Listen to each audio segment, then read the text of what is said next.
My name's Adam Clark. I'm a visual effects supervisor slash artist. I own visual effects house Trick Digital, and we use Fusion. We've been using Fusion for 15 years, back in the day when it was digital Fusion, back when it was like $6,000 a license. We've been exclusively using that as our compositor, and because so, every single one of our shots goes through Fusion, and we use it more than any other piece of visual effects software we have. I'm going to share a couple recent projects I've done, that we've done, and walk you through the process from a visual effects supervisor perspective as well as an artist perspective. The first one I'm going to show is called The Last Movie Star. It stars Burt Reynolds and Ariel Winters, and the goal of this shot was to replace Sally Field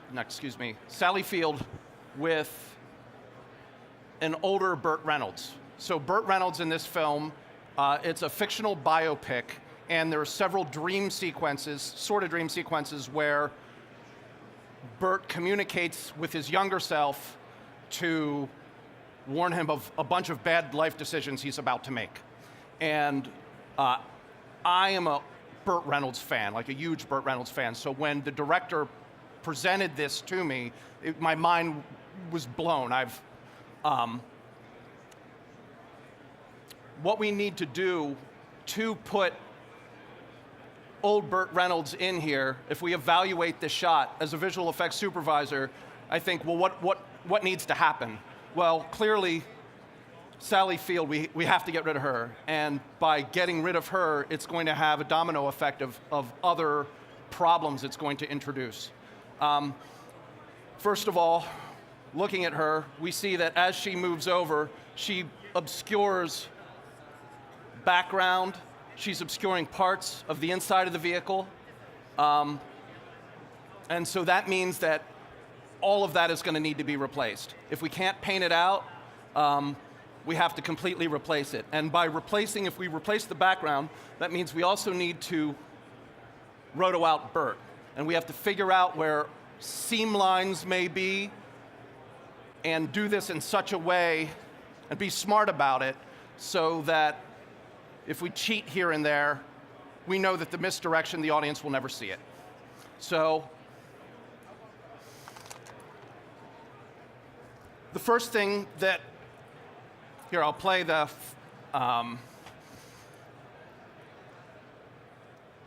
first thing I begin to do is we begin to track. Let me see. First of all, I'm going to apologize. I'm not a Mac user. We have a series of PCs. I also work on a tablet, and I'm on a mouse, and I'm going to be a little clunky with this thing. The first thing we have to do to make any of this work is track different areas of the inside of the vehicle. So I don't know, can you on the interface, can you see what I'm tracking? Like we'll track, if we're going to have to replace this seat, we're going to have to track here. If we're going to replace, Burt, if we have to roto him out, we find different things to track within here to replace those objects. So I use a bunch of tracker nodes, and you can see there's one up by the top of the vehicle. There's one above the back seat, top of the vehicle again. And we do whatever we can to track it. Sometimes because this footage is so grainy that the track doesn't hold as well as you would like. So you do things like increase the contrast and blur it out just for the track node. It doesn't go through to the final render, but you use it to acquire the data you need to get what you need out of the shot. Before I delve too deeply into the nitty-gritty of visual effects, how many visual effects folks are out there? Okay, so that gives me some sense of, I can introduce a couple tricks that may be helpful. So we begin the process, no, that's not the wrong, of isolating and cutting out different pieces of the vehicle where we then begin to track it back in. Now this isn't going to play in real time here. At our studio, we have RAID arrays and all of that to let the footage, let it play real time. But systematically, we go through, and I'm showing it to you. This is footage from the background above Sally that we would replace. I'm hunting for areas of the vehicle. Again, inside the vehicle,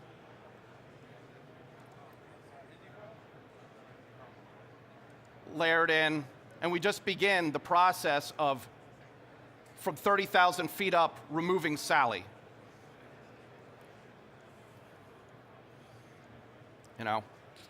There's the seat.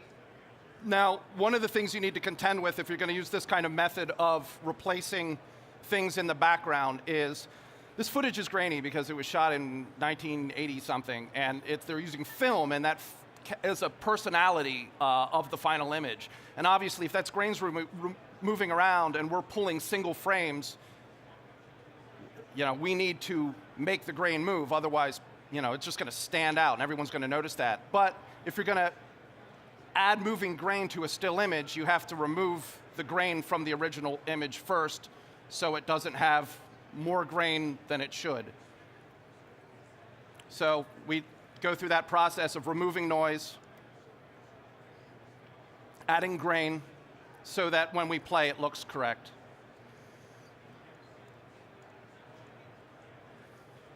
Now we'll look at, there's Bert. So we're going to evaluate his green screen footage. And first thing, we key him out. We grid warp his shoulder a little bit. We begin the process of matching some of the lighting that would have, I'm going to bring up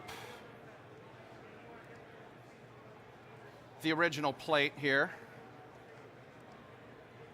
So we see that we need to bring in some hard light at the top here where the sun would be coming through the T-top.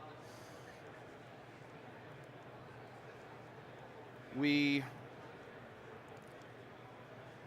add some eye light, and we do that, we track that in.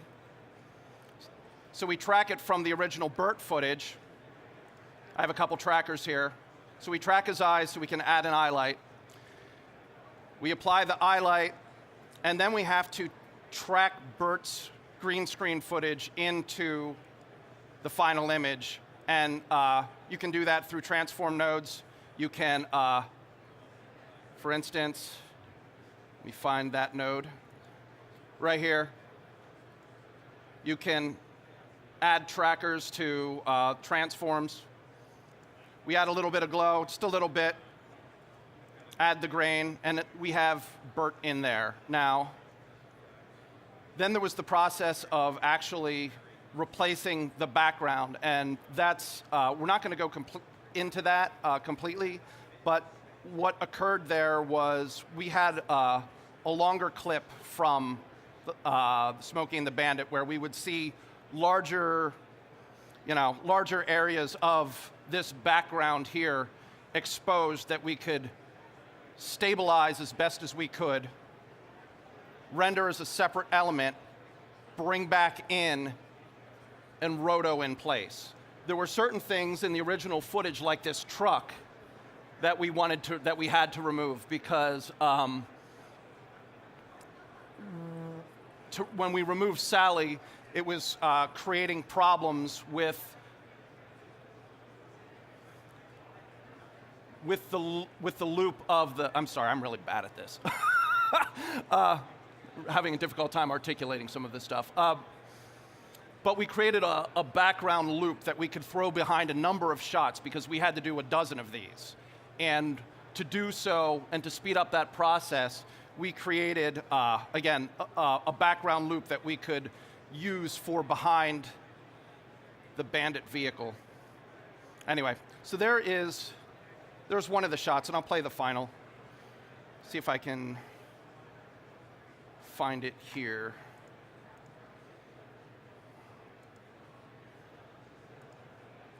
So are you seeing my whole window? Yeah, there we go. So So here we have the final in place. And aside from this shot, we had a number of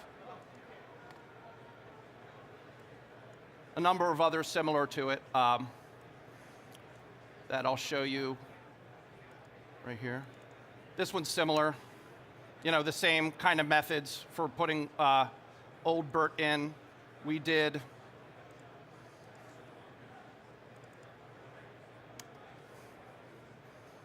using similar footage. Now this footage here,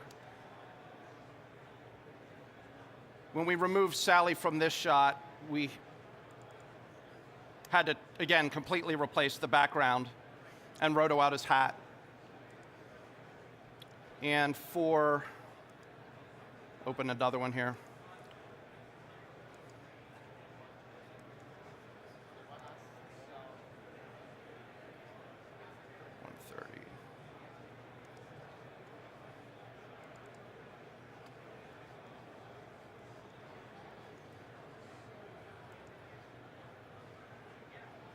Just bringing it up and fit.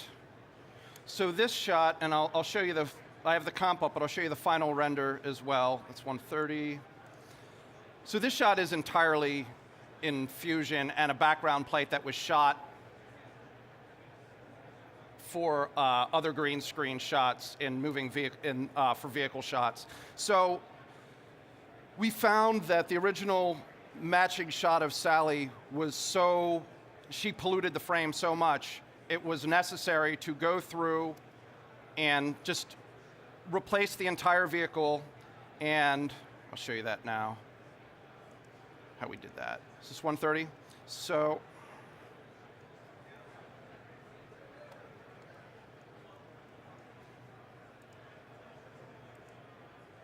sorry, that's,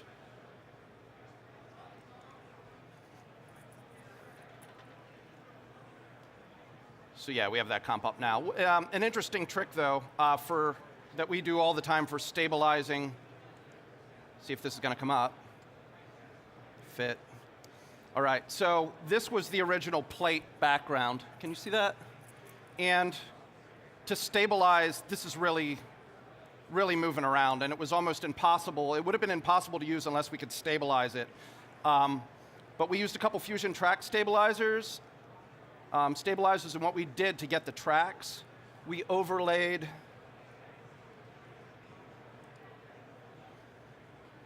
background nodes on the side so that what we could do with the trackers, if they're in there, with the tracking nodes, we could use the edges of the guardrails in conjunction with this vertical line, and that way it would lock it down, because if we didn't have these, the trackers would likely wander back and forth, and that data would be unusable. So, and we do that all the time, and it's a great little trick that saves us on a lot of shots, particularly green screen car shots. Let's see what we have in here. But again, just like the shot before, we would replace the vehicle. We would take the original footage then. Let me see if this is it here.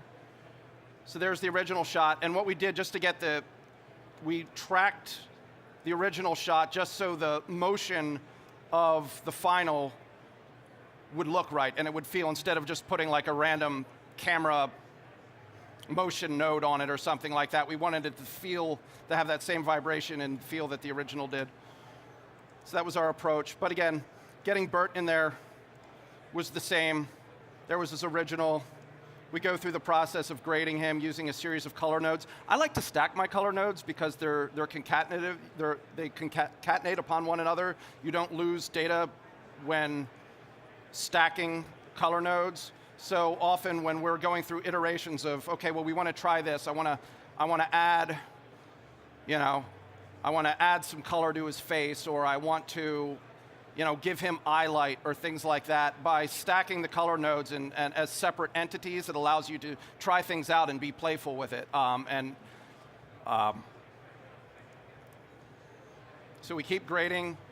We add some, using a mask and another color node, we shade him at the bottom a little bit because he's sitting in the car. And effectively, that gets Bert in the shot. And again, here's the final of that. Last movie star, no, that's JC3. 130.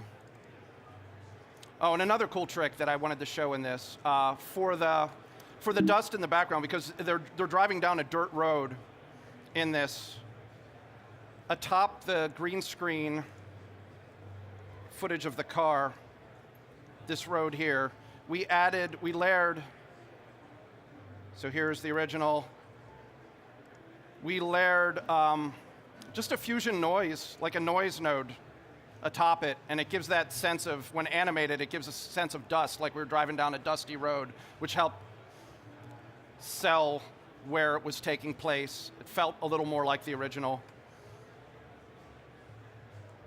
So, aside from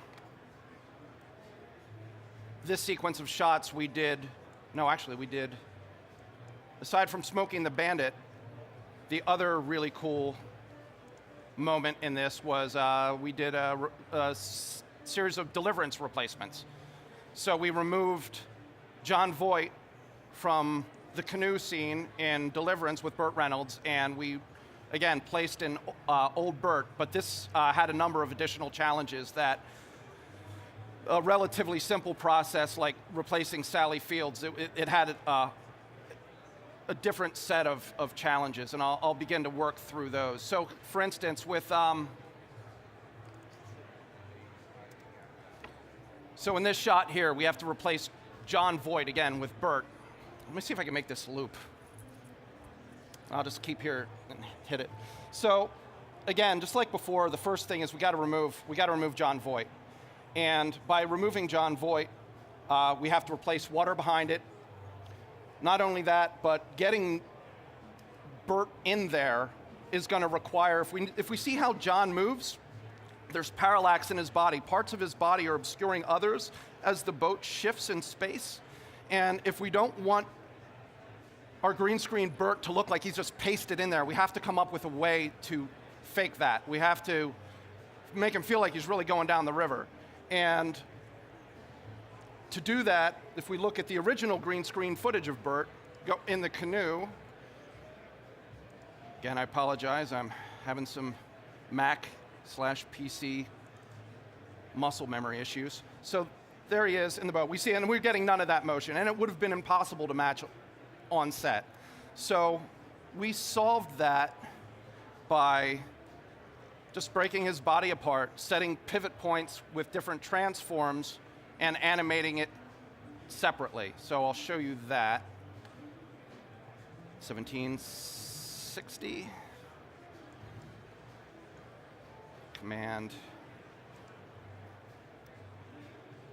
So again, here's the original, and I'll just begin walking you through the process of this, and then we'll get to how we broke Burt's body apart. We go through and just start replacing John Voight with the background. Now this trick is pretty cool. Like you don't even need to use trackers for this, because if we look at, let's see if I can find it here. Damn it. There we go. So all we do is we're tracking. We have a track on the motion of the camera, and we apply that motion to these masks. But the transform nodes themselves, all they're there for is to move a piece of the image, a piece of the water from over here to over there, right? It's a quick way to erase things. We do it all the time for wire removals, and if we stack these things and we do it enough, one at a time, we go through, sorry, wrong button, and we remove different parts of John Voight. Now this is the easy stuff, and we can get away with this because it's water, and we know that it doesn't need to be absolutely perfect because no one's looking at the water, they're looking at old Bert when we put him in the boat.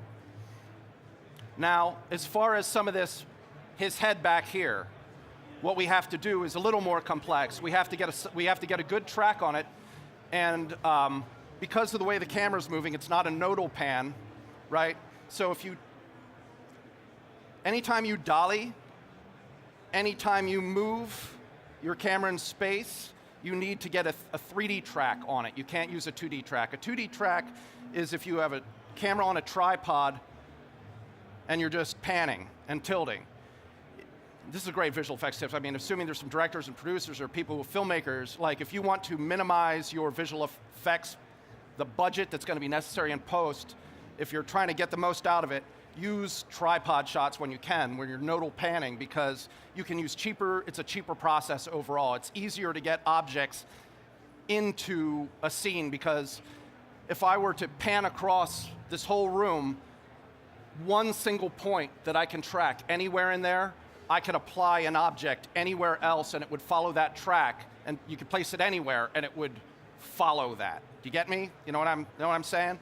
Versus as soon as you move the camera like this or you start moving it around, you need a 3D track, and then you're dealing with parallax because objects will obscure others in frame, and then you have to 3D track it, and you're going to have to do more complex roto, et cetera, et cetera. But anyway, so with that, we had to use Fusion's 3D environment. We got a 3D track on the background of the scene, but using the background. And let me see.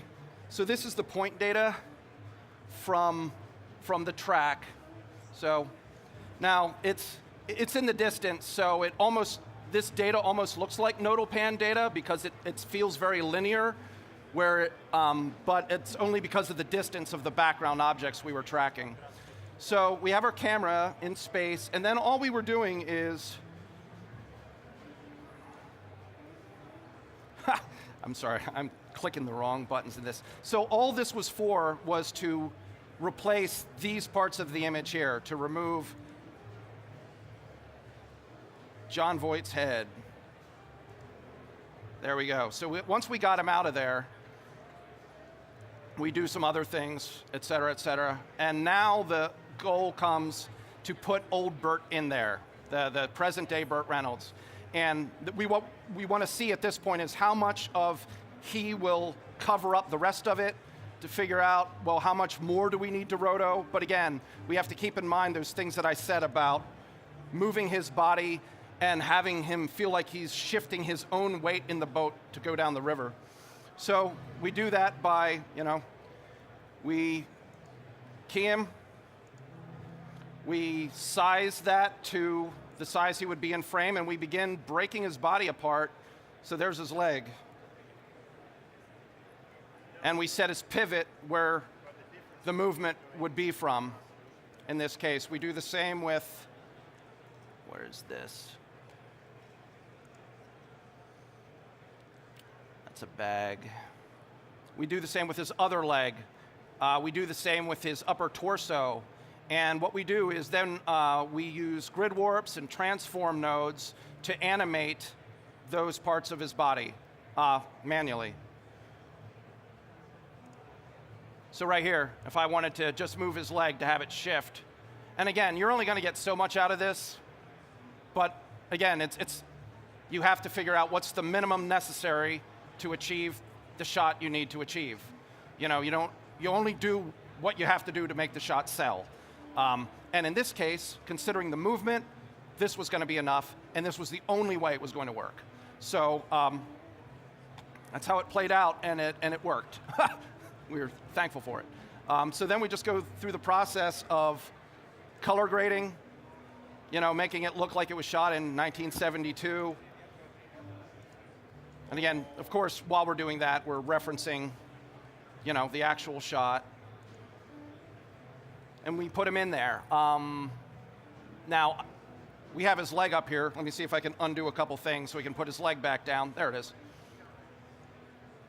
And then once we did that and we tracked him in and we animated his legs, the next thing was to, by replacing all that and do that, we had to replace, it's hard to see here, but we had to replace the fishing line, which is a simple process of just, creating a background color with a mask.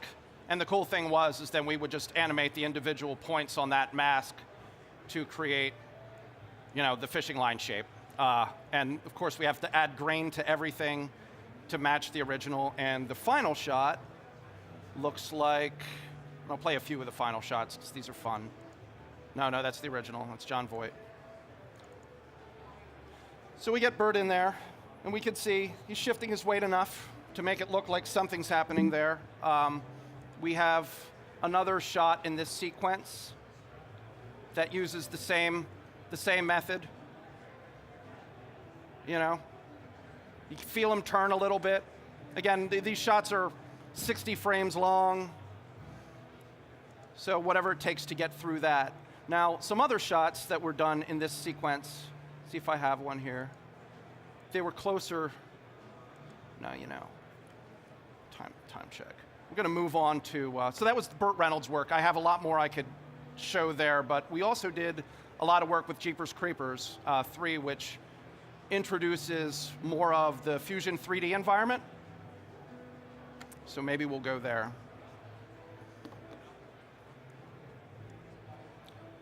So more and more we've been using, Fusion's our compositor we use, but as they've introduced a 3D feature set, we've been replacing a lot of work that would have typically been done in a dedicated 3D package.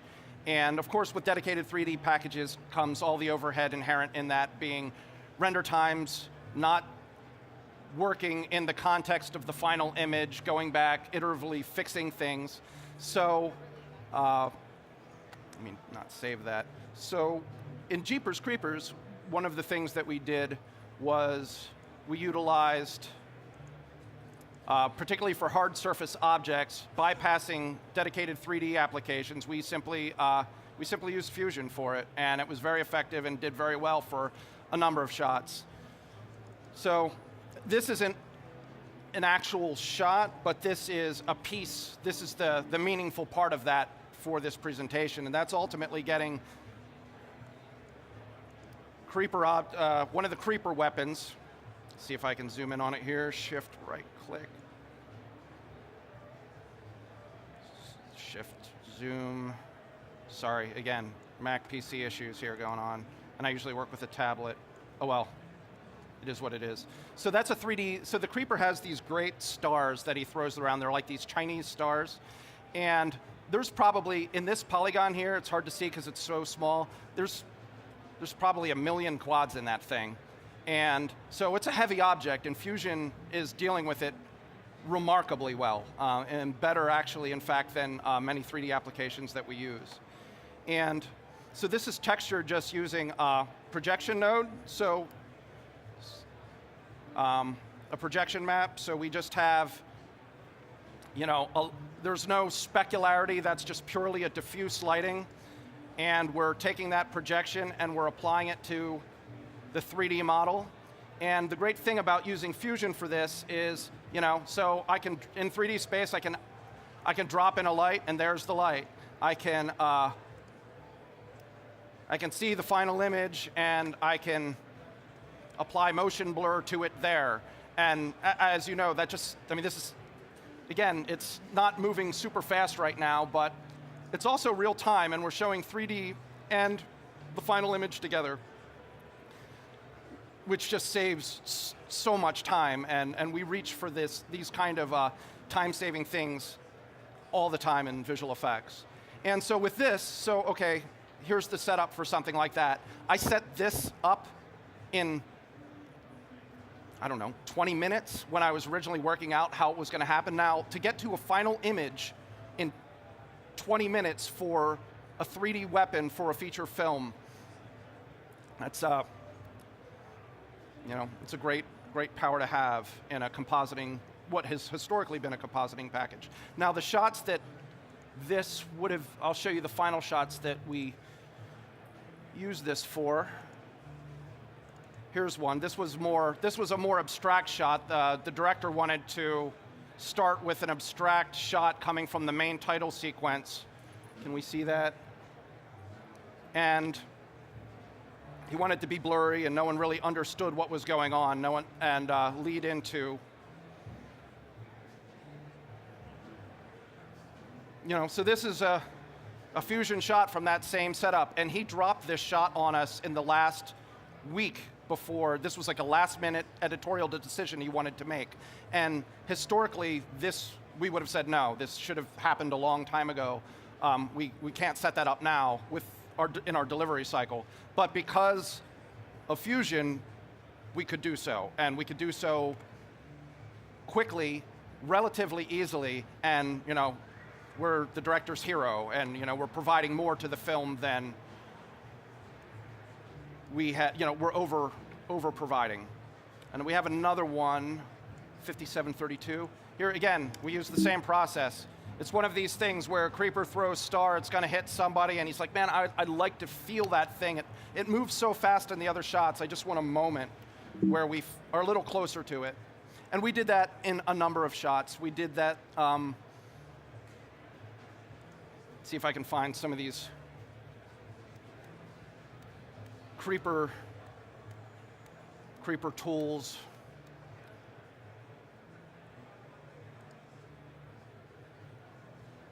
Oh, here we go.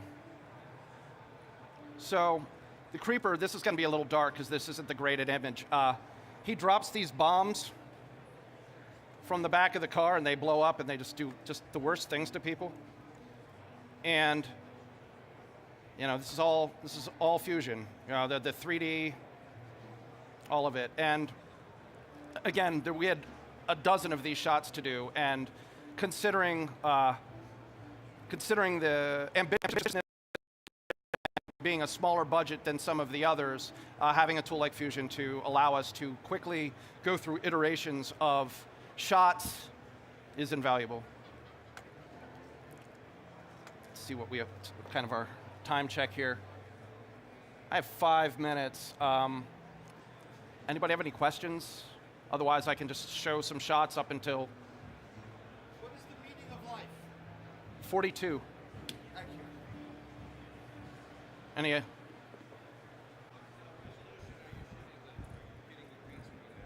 What? Oh, well, the green screens, we shot those with,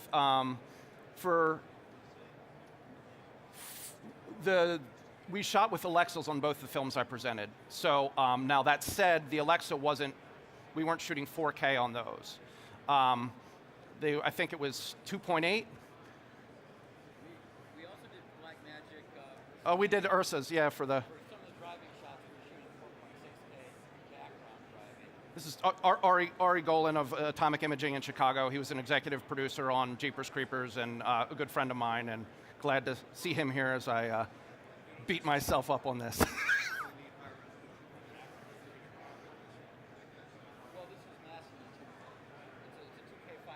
Yeah, it was a 2K. It was, I think it was 2048 by 1152 was the delivery, and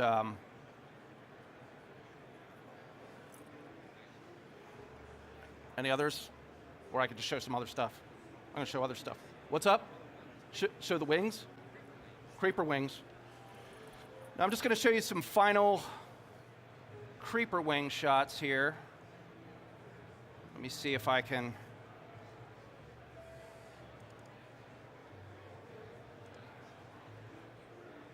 So these were, I don't have the comp for these, but one of the ways we also used Fusion a lot for things like the creeper wings, the director wanted to redo them, because in the old ones they kind of looked like kites when they were spread out, and he wanted to redesign them so that they had more of a, points and bat kind of shape.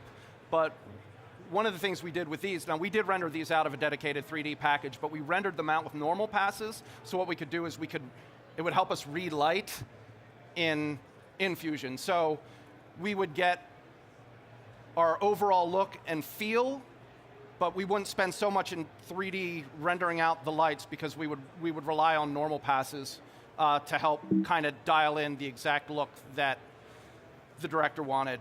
And So here's, now this one's creeper wing damaged from behind, but again, like all these specular hits on that wing here, because coming out of our render, it wasn't looking to us quite right, but all those specular hits, that's all normal pass stuff that was done in Fusion. Another way that we use Fusion is we use the particle system heavily. So this is actually the very first shot that was shot for Jeepers Creepers, and it was done years ago in my neighborhood. I shot a series of crows out in our backyard, and the goal was, I showed it to the director, he's like, we need this for our main title sequence. And of course, so this right now is all natural. This happened, this is what it looked like. But the director's like, well, for the main title to come in, what I want to see, I want to just see this supernatural wave of crows come in. And so they come in. Now this is two things happening simultaneously here. We are using a dedicated 3D package, but we're only using it to render out a 3D crow sequence, sprite sequence, right? And it's in a loop. So all we do then is we apply to an emitter, a Fusion emitter that's outputting images, right? It's using that sequence, and that allows us to create this quickly, relatively quickly, define flight paths, flight velocities, and all of this stuff instead of through 3D and then going back and forth and doing it later, because the director's like, okay, well the first version, it was great, Adam, but like I want to see 3 times as many crows. So, all right, we hit, I want 500 more per, however period of time, but again, that's the Fusion 3D system and particle system at work. Some other great.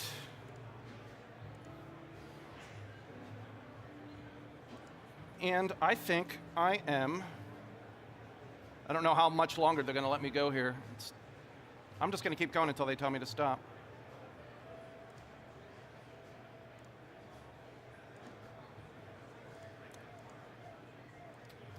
So we have creeper wing shots. We have, this is a fun shot here, 1504. I'll open up a comp for this. So a big part of the Jeepers Creepers story was a hill, a haunted, kind of a spooky hill that didn't actually exist. And so, and of course we had green screen and a green tractor, and she's wearing a green jacket. And we did kind of a 3D matte painting and that's just the alpha.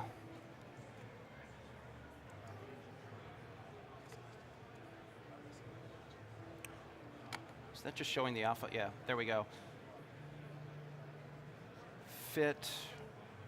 So there's our hill, and again, it doesn't have to look too pretty here because we know that all we care about is what's happening here and what's happening in this hole over here.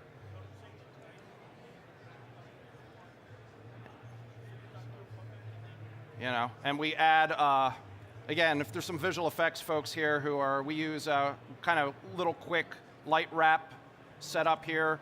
So what we do is we take her, we use a matte control node, we soften it up. Now again, we're just pulling an alpha out of this, so ignore the red, green, and blue. All we care about is creating, actually let's just show the alpha, showing the matte, subtracting the inside from it, and again, this is all with the matte control node. And what you're using that for, you're using that to color, apply in the white area there, a little bit of the background color to the foreground image. And this is something we do in every green screen shot practically. And in the end, and I'll A/B it, and I don't know how well you'll see it on this monitor, but if I kill this, and make sure I'm selecting the right thing here, and it's subtle, and it's even more so on that monitor. Without the light wrap node just helps, not light wrap node, the light wrap setup helps bring the environment a little more around her. It helps the light, it makes it feel like the color has something to do with her, the environment, she's in it. And particularly in a shot like this where it's a foggy background, right? So that would truly be enveloping her to some degree. So the cool thing is with a little setup like this, there's a number of things you can do if I want to magnify how that effect. Well, let's say I want to bring that in more. Sorry, okay, we'll look at this, and we'll look at the alpha to that. So what I can do things like, all right, well, I can matte blur that more or less, and then I can take the one that I'm subtracting from it. Sorry, keep clicking the wrong thing. And let's say I want to expand that, or I want to contract it, or I want to make it harder. Now, obviously, that breaks. That doesn't look right. That doesn't look right. But, you start doing something like that, and once I start, it's just a little bit there, and I can hardly see it on this monitor, but once I start removing that, once that goes away and it's not there anymore, I miss it. Like, I feel, again, we just monkeyed with the settings a bit, but it helps you believe that she's there, and we do that all the time. We do that with 3D objects, we do it with green screens. Anyway, cool little trick. Just a little, there are all sorts of plugins that do that too, but all you need is a couple matte control nodes.